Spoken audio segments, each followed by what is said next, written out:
बॉम्बे में रहते हैं और आज से नहीं बहुत सालों से आपने एक लंबा चीज़ देखा है, लेकिन वही अब भाषा विवाद बॉम्बे जल रहा है। क्या वाकई में ही बॉम्बे जल रहा है? भाषा विवाद हिंदी भोजपुरी जो जिस तरीके से मराठी का जो विवाद चल रहा है, आप वहाँ पे रखते हैं। यूपी बिहार हमारा घर है, हमने यहाँ पे काम किया है, लेकिन कहीं ना कहीं हमारी कर्म भूमि वो रही है, हमारी भी यादा वहीं रही है। तो ये जो विवाद है, एज ए डायरेक्टर आप कैसे देखते हैं ये भाषा विवाद जो चल रहा है?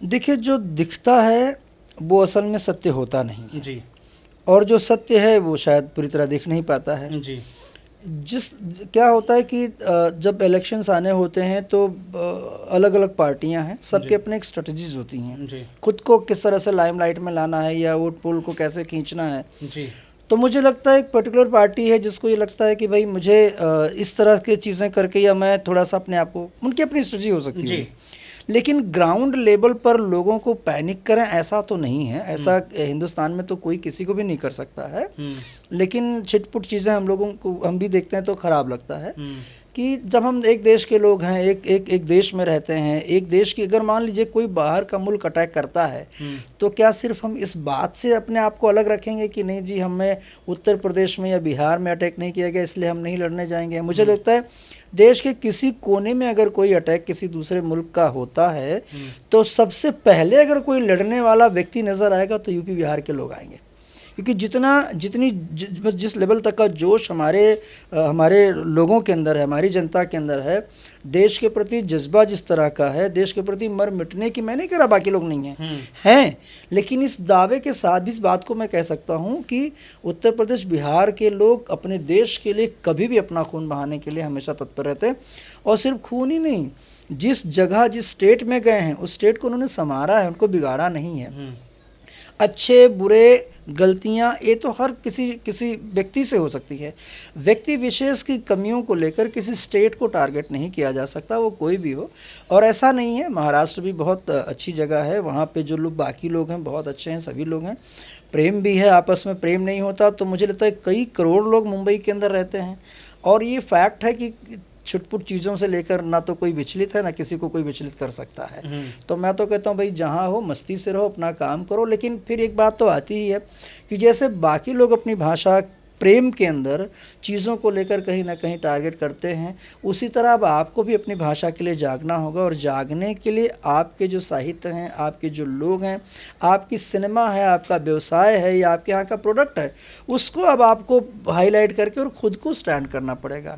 हम वही आते ना कि हम दूसरे की फिल्में देख देख के अपने यहाँ का पैसा दूसरे स्टेट में भेज देते हैं और उस स्टेट के लोगों को उस बात का इमोशन शायद ना भी हो कि वो लोग हमारे लिए फिर पता लगता है कि अरे यार आप यहाँ क्यों काम कर रहे हैं। साउथ में भी हमारे लोग जो काम करते हैं तो उनके लिए कहीं ना कहीं कई बार वो मुझे कई लोग बोलते हैं कि अरे सर वहाँ अभी भी जाओ तो बड़ी दिक्कत होती है इंटीरियर में खास तौर से।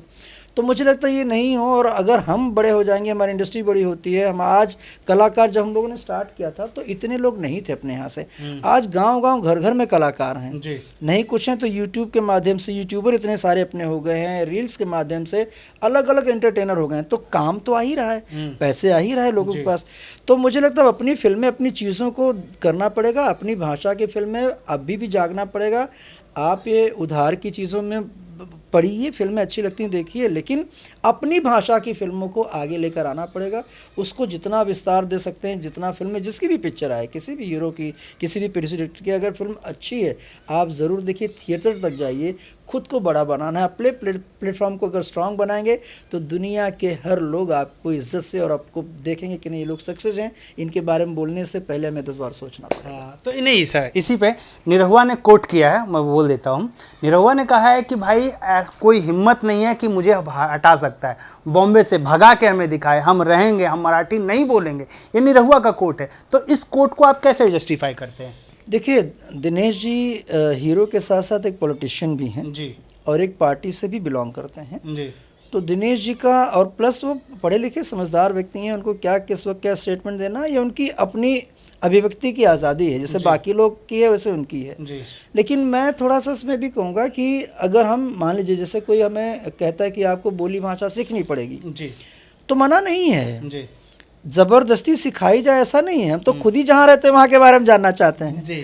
कोई भी किसी स्टेट में जाता है, मान लो अगर कोई यूपी बिहार में भी आता है तो उसको इस बात का रहता है कि यार मुझे थोड़ी सी भोजपुरी बोलनी आ जाए तो मुझे अच्छा लगे।